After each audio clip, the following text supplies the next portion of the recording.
রাত্রি মানে সামনে সকাল, হো হো হো সামনে সকাল। সামনে বাঁধা পাহাড় মানে বেশি দূরে নয়, হো হো হো বেশি দূরে নয় সমতল।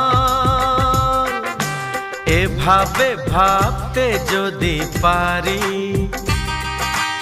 এভাবে চলতে যদি পারি, এভাবে ভাবতে যদি পারি, এভাবে চলতে যদি পারি, জানি স্বপ্নের ঠিকানায় পৌঁছে যাব, জানি স্বপ্নের ঠিকানায় পৌঁছে যাব।